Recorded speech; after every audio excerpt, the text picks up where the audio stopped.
ഈശോ മിശിഹായ്ക്ക് സ്തുതിയായിരിക്കട്ടെ. എൻ്റെ പേര് ഇമ്മാനുവൽ ജോസഫ്. ഞാൻ മുക്കാട് ഹോളി ഫാമിലി ചർച്ച് കൊല്ലത്ത് നിന്ന് വരികയാണ്. ഞാൻ ആദ്യമായിട്ട് ഉടമ്പടി എടുക്കുന്നത് നവംബർ 4 2022 സത്യം പറഞ്ഞാൽ എനിക്ക് ഈ പരിശുദ്ധമായ അൽത്താരിൽ വന്നെന്ന് സാക്ഷ്യം പറയാൻ പ്രചോദനമായത് ആദ്യമായിട്ട് ഞാൻ ഇവിടെ വരുന്നത് എൻ്റെ ചേച്ചിക്ക് ഉടമ്പടി എടുത്ത സമയത്തായിരുന്നു ഞാൻ ആദ്യമായിട്ട് കൃപാസനത്തിൽ വരുന്നത്.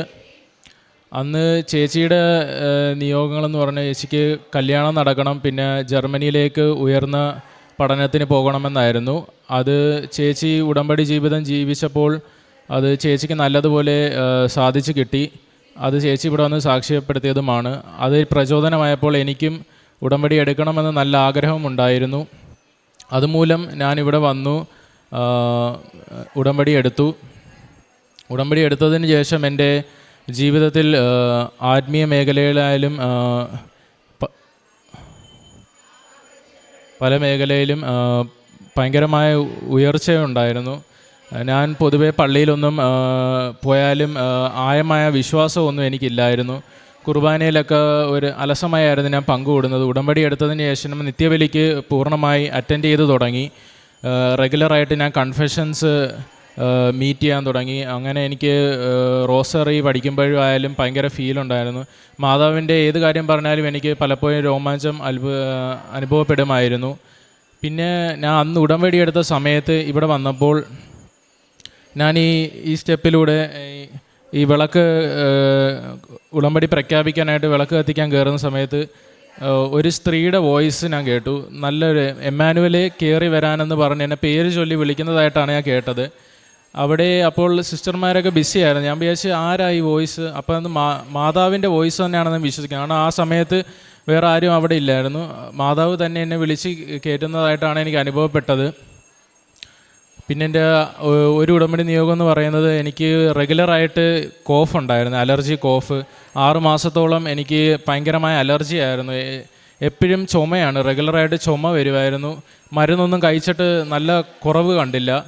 അപ്പോൾ ഞാൻ വിശ്വാസ പ്രമാണം ചൊല്ലി റെഗുലറായിട്ട് ഉടമ്പടി തൈലവും ഉപ്പ് വെള്ളത്തിലിട്ട് കുടിക്കുകയും ചെയ്യുമായിരുന്നു. അതിൻ്റെ ഫലമായിട്ട് ഒരു 2 മാസം റെഗുലറായിട്ട് യൂസ് ചെയ്തപ്പോൾ അത് ഞാൻ പോലും അറിയാതെ തന്നെ എൻ്റെ ശരീരത്തിന് അത് വിട്ടുപോയി. അതിനുശേഷം എനിക്കത് അനുഭവപ്പെട്ടിട്ട് പോലുമില്ല. പിന്നെ അടുത്ത നിയോഗം എന്ന് പറയുന്നത് എനിക്ക് ജർമ്മനി പോകണമെന്ന് ഭയങ്കര ആഗ്രഹമായിരുന്നു. അപ്പോൾ ഞാൻ മാസ്റ്റേഴ്സ് ചെയ്യാനായിരുന്നു അവിടെ പോകാനിരുന്നത്. അപ്പോൾ എനിക്ക് IELTS വേണമായിരുന്നു.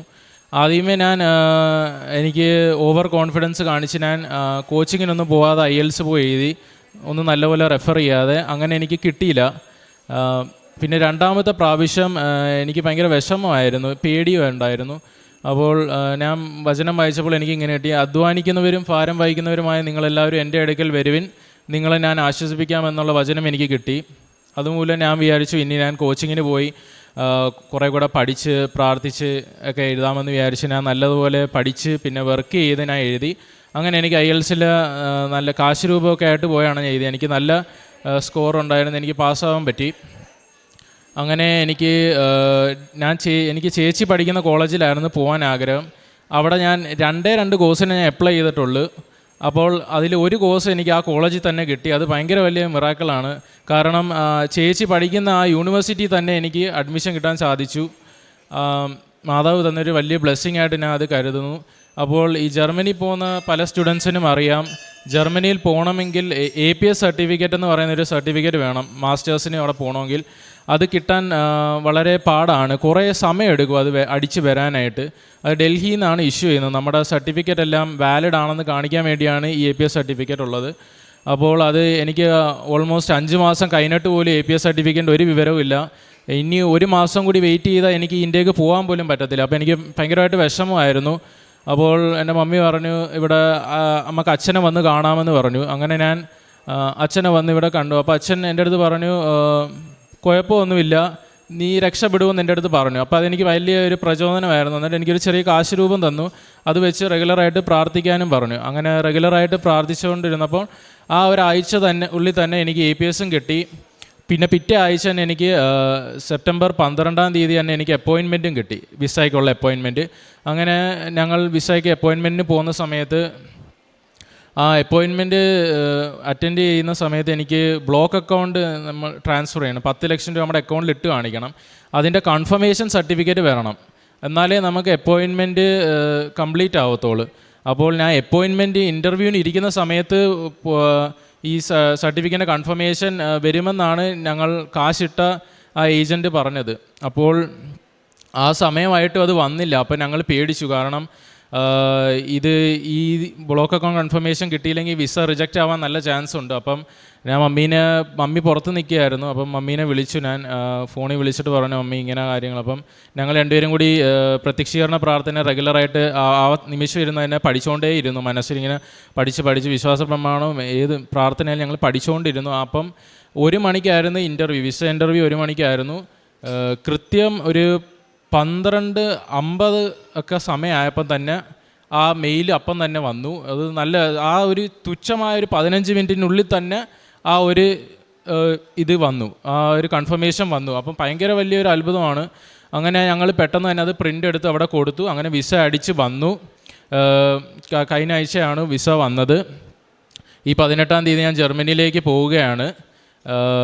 അത് പിന്നെ അല്ലാതെ വേറെ അത്ഭുതങ്ങളെന്ന് പറഞ്ഞു കഴിഞ്ഞാൽ, എൻ്റെ മമ്മിയുടെ കാലിന് ഒരു അലർജി ഉണ്ടായിരുന്നു എന്ന് പറഞ്ഞാൽ റെഗുലറായിട്ട് മമ്മി എപ്പോഴും അവിടെ ഇങ്ങനെ സ്ക്രാച്ച് ചെയ്ത് എപ്പോഴും പൊട്ടുമായിരുന്നു.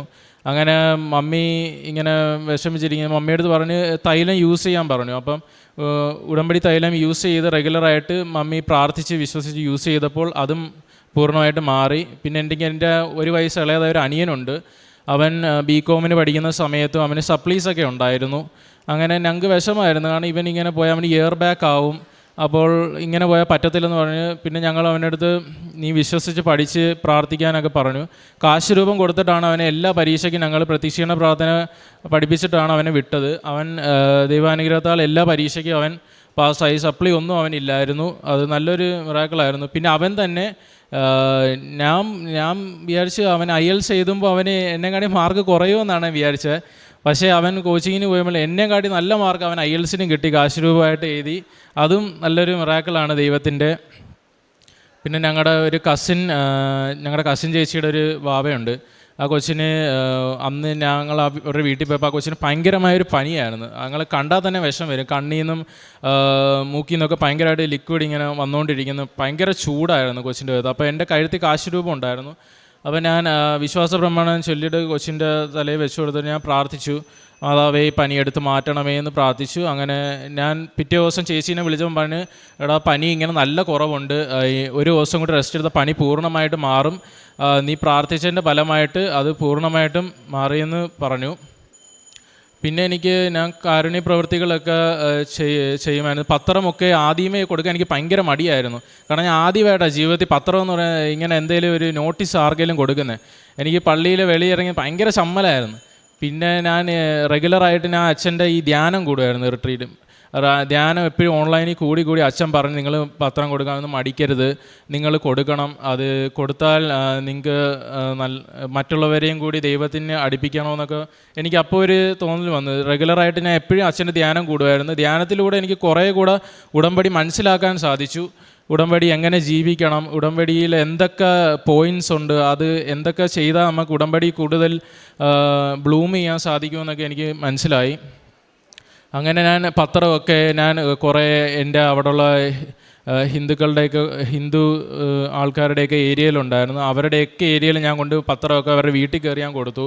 അങ്ങനെ എനിക്ക് ഒരു മടിയൊന്നും ഇല്ലായിരുന്നു പിന്നെ പത്രം കൊടുക്കാൻ. നമ്മളൊന്ന് കൊടുത്തു കഴിഞ്ഞാൽ പിന്നെ നമുക്ക് ആ ഒരു ടെൻഷനും ഇതൊക്കെ നമ്മളൊന്ന് ചെയ്ത് നോക്കിയാൽ ഞാൻ അത് പിന്നെ നല്ലപോലെ ആഗ്രഹത്തോട് ചെയ്തപ്പോൾ എനിക്ക് പിന്നെ കൊടുക്കാൻ ഭയങ്കര ആഗ്രഹമായിരുന്നു. പിന്നെ അങ്ങനെ പത്രമൊക്കെ കൊടുക്കുമായിരുന്നു. പിന്നെ ഞാൻ റെഗുലറായിട്ട് പ്രാർത്ഥിക്കുമായിരുന്നു. മുമ്പൊക്കെ ആണെങ്കിൽ ഉടമ്പടി എടുക്കുന്നതിന് മുമ്പൊക്കെ ആണെങ്കിൽ വീട്ടിൽ മമ്മിയും അപ്പയൊക്കെ എന്നെ കിടന്ന് ഫോഴ്സ് ചെയ്തിട്ടാണ് റോസറി പഠിക്കാൻ പോലും വിളിക്കുന്നത്. ഇപ്പോൾ ഞാനാണ് അവരെ റോസറിയൊക്കെ പഠിക്കാനായിട്ട് വിളിക്കുന്നത്. ഇങ്ങനെ റോസറി പഠിക്കണ്ടേ, അഥവാ ഒരു ദിവസം എന്തെങ്കിലും ഒരു കാര്യത്താൽ റോസറി പഠിക്കാൻ മറന്നുപോയാൽ എനിക്ക് ഭയങ്കര വിഷമമാണ്. പിന്നെ ഞാൻ രാത്രി പേഴ്സണലായിട്ടിരുന്ന് പഠിച്ചിട്ടേ ഞാൻ അത് കടക്കത്തുള്ളൂ.